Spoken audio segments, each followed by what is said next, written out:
Hello, welcome back to my channel. Welcome here if you are new, and welcome to the next episode of the 28 Days of Insanity, where me and Holy Tash are publishing a new video every single day during the month of February.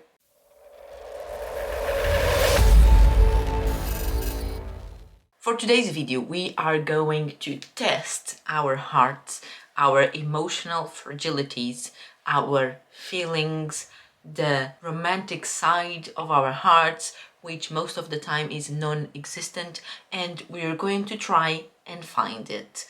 To help us with this demand, we have selected one book and one movie that promise to break our heart and make us cry. So in today's video, we are going to find out if that is correct, and if getting the correct book and the correct movie will in fact tear us apart and make us cry. I feel like this intro got super epic for some reason. The book that we are going to be reading for this, it's this one. We are both reading the same book, Lily and the Octopus by Stephen Rowley. This is about a dog, and all it says at the back, this is a story about that special someone, the one you trust, the one you can't live without. For Ted Flask, that someone special is his aging companion, Lily, who happens to be a dog. Lily and the Octopus reminds us how it feels to love fiercely, how difficult it can be to let go, and how the fight for those we love is the greatest fight of all. Remember the last book you told someone they had to read? Lily and the Octopus is the next one. And then the blurbs here at the back, I don't think I recognize any of these people. Oh, Patrick Ness, he said, hilarious, heartbreaking, whipping buckets, you'll love it. Newsday says, startling, imaginative, and grab a tissue, there will be rain. Garth Stein, author of The Art of Racing in the Rain, said, a wonderfully moving story. And lastly, Chris Cleave said, singular, spectacular, and touchingly tentacular. Oh, maybe it's the tentacles of the octopus. This is the book we are going to be reading. A story about a dog. Both myself and Natasha, we have dogs. Here are the pictures of all our cuties. So I have the feeling that if I had read this a bunch of years ago, before having dogs, this would probably mean nothing to me. But now that I have dogs and I'm a person that feels things for animals, more specifically for my animals, I still don't feel a lot of things for other animals, but my two animals, I feel a lot of things for them. So I feel like nowadays, this has indeed the potential of destroying me. Let's see where this story takes us, and I'll keep you posted.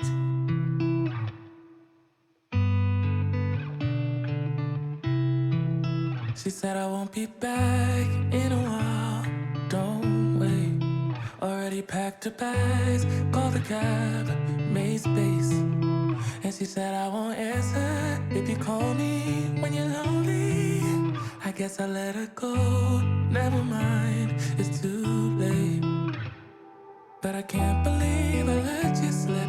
I think about it 7 days a week, and this just can't be how it's supposed to end up. It's not enough, and maybe time will make you fade. But I don't know if I'm ready to just let you go away, like my friends think I should. Cause what if I just wanna be with you? This is so sad. Honestly, I can't remember if you love me, or maybe I'm just feeling lonely, I don't know. Just let her go. She got herself a guy, and he's good, no, he's great. Everything she wanted packed behind the pretty face.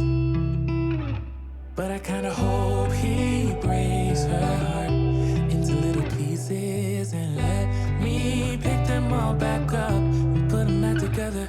But I can't believe I let you slip. I think about it 7 days a week, and this just can't be how it's supposed to end up.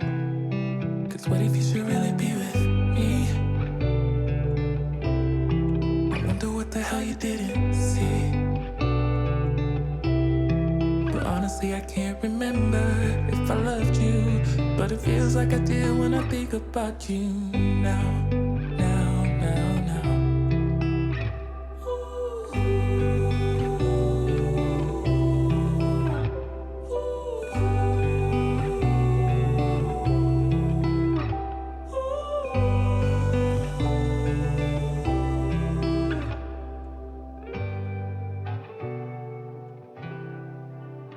I just wanna be with you.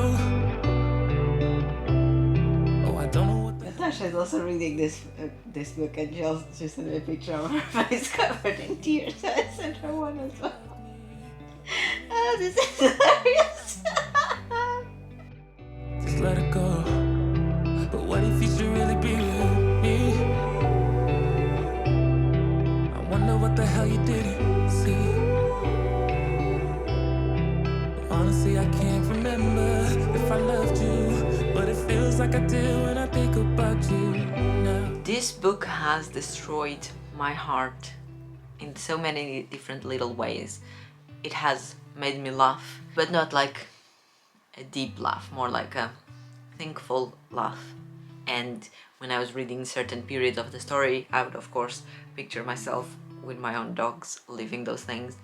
And obviously, as the story starts to go bad, you inevitably start picturing as well the same things of you going through that and that happening to your dog.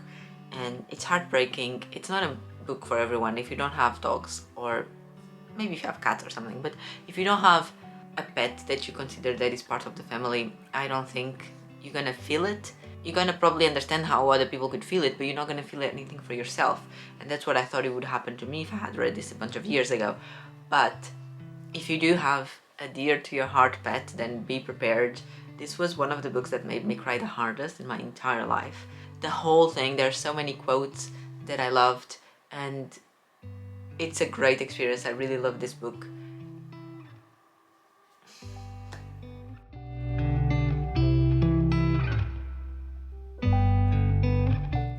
Today we will live in the moment, unless it's unpleasant, in which case we will eat a cookie. I have to be better about living in the not knowing. Monday's always Monday, but at least it's the start of something.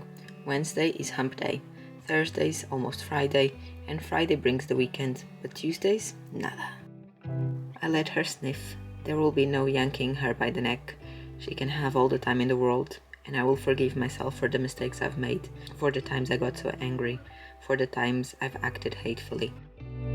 We're too often guilty of thinking that our parents arrived on this planet as fully functioning adults on the day that we were born, that they don't have pasts of their own prior to our birth, that the father is not also a son, that the mother is not also a child. Yours is by far the harder lot, but mine is happening to me. The distribution of loss is inequitable. That's just the way it is. That's just the way the world works. There's no handing it out. There's no making sure everyone gets a fair share.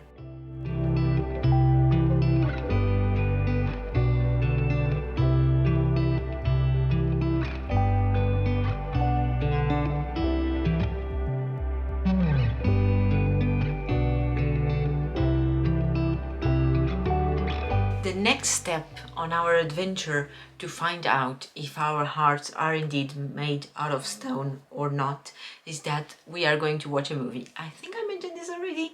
Most likely I did. We've compiled a list of 8 movies that have the potential to make us cry. Now, obviously, there would be way many more movies. I've watched a lot of other movies that have made me cry. But for this, we want to specifically test on the thing of being a romance. So a movie that should be focused on the romantic relationship, we want to see if that will make us cry. So that's why we have these 8, and that's why we don't have some other heartbreaking pieces like Armageddon, which is one of the movies that makes me cry the most. Also, there is other romance movies that are not here, like The Notebook, because we've both watched that. Well, I've mostly watched all of these. I think I've watched every single one of these except one, but it's been many years, so I don't exactly remember. But The Notebook, Natasha has watched it recently, and Dear John is also an amazing movie, and I cry buckets watching that, but I must have watched that movie already 10 times, so I could probably sing along the lines when they speak. Anyway, not relevant. Let's pick one at random because I don't know how to make decisions, and neither does Natasha. So here's my crew hat, and I just put the papers. I'm not even gonna fold them, people. I'm just gonna go like this. Just gonna pick one at random, and then we're gonna watch the movie. We have one, this one. And the movie we selected to watch is, I haven't looked yet, oh my god,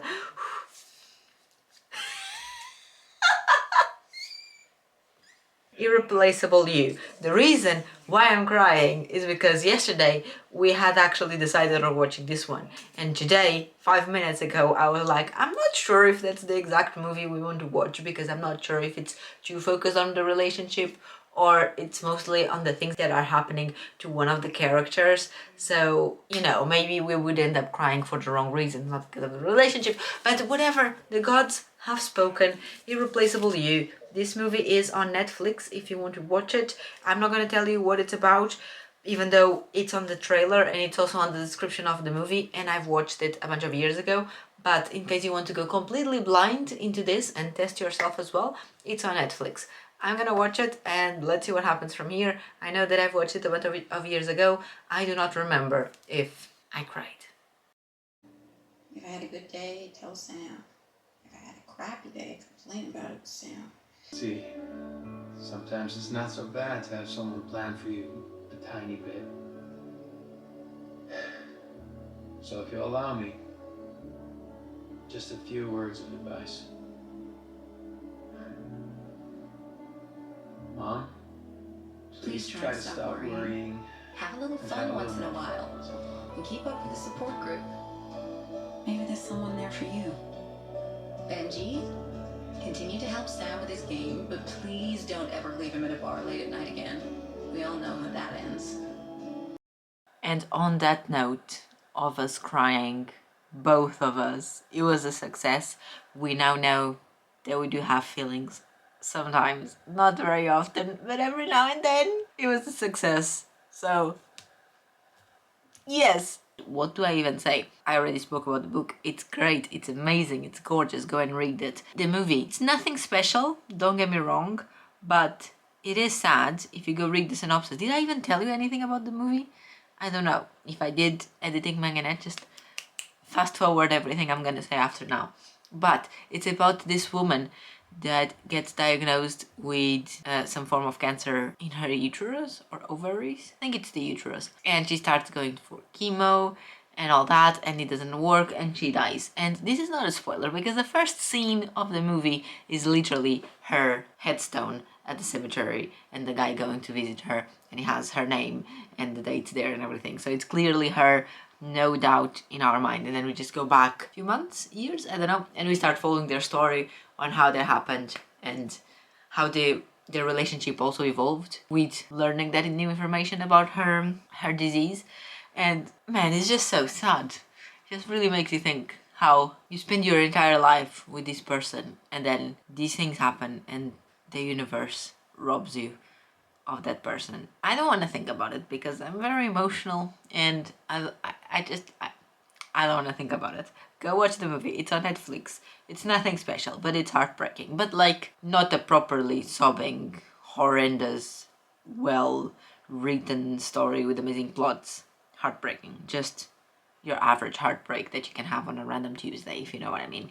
Thank you very much for watching the video. Don't forget to go and watch Natasha's one as well if you haven't yet, and come back tomorrow for another video here in the 28 Days of Insanity. Bye!